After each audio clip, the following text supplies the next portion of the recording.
How's it going today, everybody? Welcome to the Daily Random Vlog. Random Andrew here. Welcome.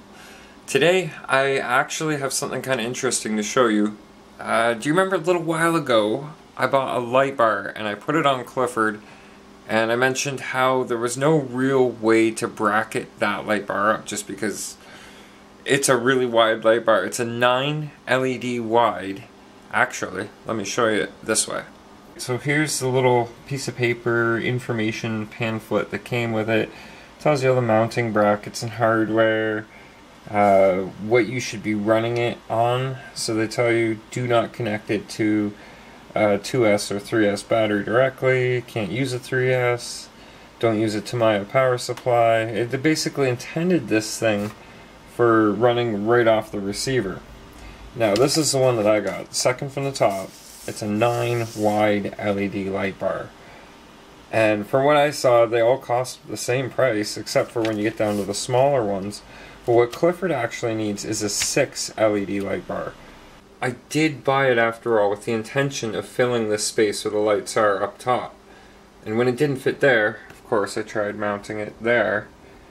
And every time I rolled over, it kept hitting the light bar right on the top light bar. And I figured, well, that's just not safe. Because usually the only rollovers you get with a Summit is back, like a backflip rollover. So I took it off there. I am going to get Clifford another light bar sometime, as soon as I find one the right size. Just noticing my grill looks like it's a little loose in the bottom. Not a big deal. Clifford's pretty much good to go though. All I have left to do is pop the motor back in, charge his batteries. And like I said in yesterday's vlog, I decided not to run him yesterday. I wanted to wait and film it for you guys. You know, it's a thing of, is that servo gonna blast? Is it gonna fry? Will it fry? We don't know. The only way to find out is by running it. And just a reminder, that is a Futaba S3003 servo. If I remember correctly, that's what I remember seeing on there. Eidetic memories, so usually that serves pretty well. Now where I chose to remount that light bar, it seems like it's a pretty common location for full-size trucks and Jeeps, and you see it on a lot of the smaller trucks, the scale trucks, tiny trucks. So instead of beating around the bush, why don't I just show you? So there you go. I wasn't kidding, guys. This is a big light bar. It's a really big light bar. Hey, check this out. Random moment. Have you been to South Coast Hobbies and Rides? I like the cards, they're dual-sided. Anyhow, back to what I was talking about. Really easy to mount the way I did it. I was searching around for a tiny drill bit, and I was thinking, why am I worried about a drill bit? Drill bits are scratchy, they don't always cut 100%. So I got it placed as good as I could. Tacked it in place with duct tape, good old dollar store duct tape, because I am sadly out of my monkey tape, the Gorilla tape. Once it was in place and I was sure it was going to stay exactly where I needed it to be, where I wanted it to be mounted, I used a nail in a set of vice grips, heated it up with a torch, and just very carefully poked it through. I did the back ones first, and then I mounted it to make sure that it was 100%. Those two back screws, bolts, and nuts holding it in place. I just tilted the light bar back and did the front the exact same way. So if that little tip helps you guys, I don't know, but it helped me a lot. Look at that, you could see one of the times where Clifford did the backflip when this was on his nose. I think it's going to be safer there. And I'm going to have complete front end illumination, because I'll have these, and these are as bright as a full-size car's headlights. And then I got this down here lighting up right in front of the truck. If I decide to go with an underglow inside the body, pointing down, I'll be able to see underneath the truck. And then lastly, and I've been working on trying to find just a regular, something I can just bolt on, screw on in place of these. If not, I'm going to end up breaking down and trying to make some myself. And I don't have a 3D printer, otherwise I could just maybe go to a file storage place somewhere that has all the files pre-made. All you do is download them and then 3D print the part out. I need a set of old school looking tail lights, like the housing tail lights, not just something that covers over this spot. Like, it will cover over it, but it's like a little bucket tail light housing piece. I don't know what else to call it, but I think that would look pretty good on the back of the deadbolt.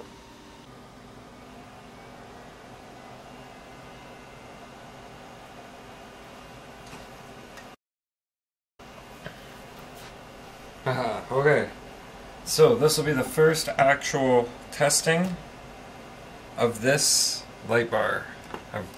I hooked it up when I first tested it, but that's not like hooked it up as in wired everything good to go as it's going to be driven. So first things first, I'll hook that up. Polarity matters. So why isn't it going? There we go.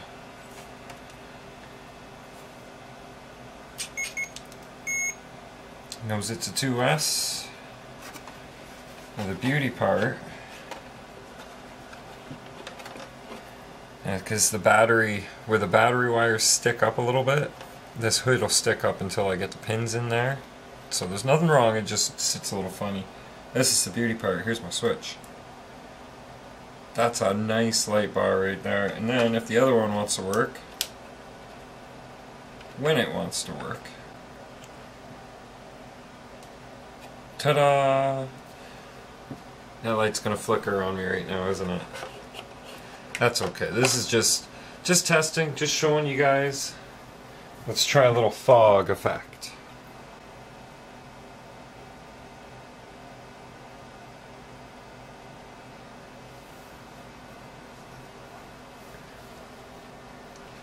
Yep, I'm quite happy with how that looks. It's going to make it kind of a pain to see when it's driving towards you because you won't really see anything because of the glare of the bright light, but that's what I'm hoping, this ground light right here that's flickering away. Yeah, I will be redoing that switch as soon as I can. But I think for now, we might as well pop a 3S in it and go horse around in the snow a little bit. So there's still a good blanket of snow on everything, and you can kind of see the course layout of what I had sitting here. But let me tell you, there's going to be some spots where I'm going to have to clear it up a little bit to be able to get through there. Some of it feels kind of like packing snow. So maybe what I'll do is I'll go through with the shovel first and clear areas where I know the deadbolt's not going to make it. But I don't want to leave it sit too long because it's good and ready to go. But it is cold, let me tell you.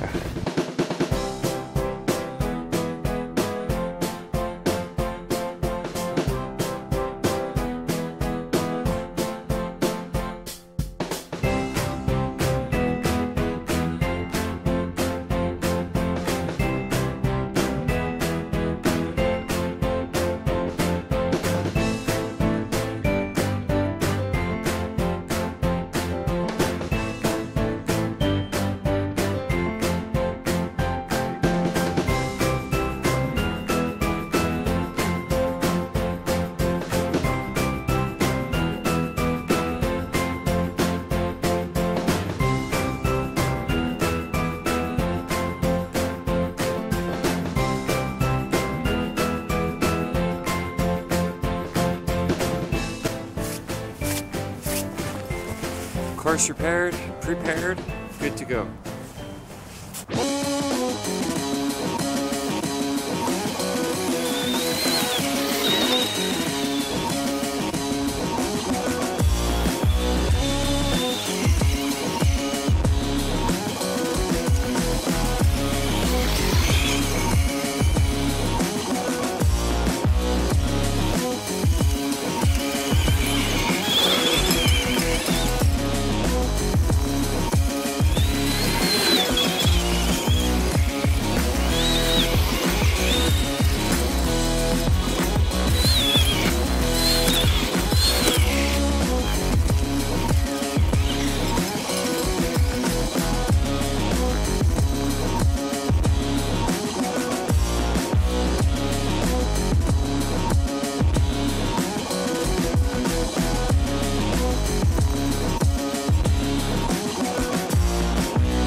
enough monkeying around outside. I think it's about time to go in, warm up, and then come back out. It's gonna be dark, but I'm gonna do my best. And if by chance I don't make it back out before filmability, I'm gonna wait again, because I want to share that servo blowing experience with you guys, because you know that's what it's gonna be. That was actually such a cold run. I had to wait for the axial to heat back up before I rinsed it off. I was kind of worried that warm water, I guess I could use cold water, but warm water, cold plastic, snap. I didn't want any of that to happen. Everything's clean, so I'm going back outside. By the way, this is later on. It's about 9 o'clock at night, Eastern Standard Time, just in case you guys are wondering. Southwestern Ontario, that's where we reside. Anyhow, I'm going back outside. I've rigged up a mag light on the special U handle for this Canon camera, so I can try and record a little bit of outdoors nighttime snowy goodness. I kind of just want to show you how good and how nice that front light really looks. So join me as we bundle up and go back outside again, and then it's probably going to be it for the night. Yeah, that's pretty much all today consisted of. Almost is what every day consists of. RCing. It's fun. I enjoy it. Keeps me happy. I'm not getting into trouble, so nobody should be upset with it. Just for reference, it's minus 15 degrees out there. It says feels like minus 17 degrees. Minus 15 degrees. What am I, nuts?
There you go, there's a shot of that light bar at nighttime. How much effective light it actually throws off. It's a pretty good light bar actually. It's held up to the water, it's held up to some impact, and now holding up to the cold. Let's go back into the warm though. So the Weather Network says that's supposed to feel like minus 17, but you know what, when you're bundled up, you don't really feel that cold. But no worries, I know how to bundle up. Gonna call it quits for now. It's been a fairly decent day, I'd say. Lots of RC time in. Wow, I almost messed that one up, didn't I? Lots of RC time in, and it's a blast, and I enjoy putting these videos together to hopefully put a smile on your guys' face, help give some entertainment of sorts. So that leaves us with one thing. You gotta ask yourself one simple thing. Are you a subscriber yet? If not, like, what are you thinking? Come on, hit that subscribe button. Helps to show your support, lets me know that you're there when I see that extra subscriber come in, when I see those extra amounts of views with each video daily, I know you're there. Did you enjoy the video? If you did, smash that like button. Just like decimate it. Hit that like button. It's another good way to know that you're not just there, but you're enjoying the content that I'm throwing together for you guys. I appreciate your guys' time and support. It means a lot to me, and I know your time is valuable. So thank you. Think positive, stay positive, keep a smile on your face, and we'll see you here tomorrow. vlog over.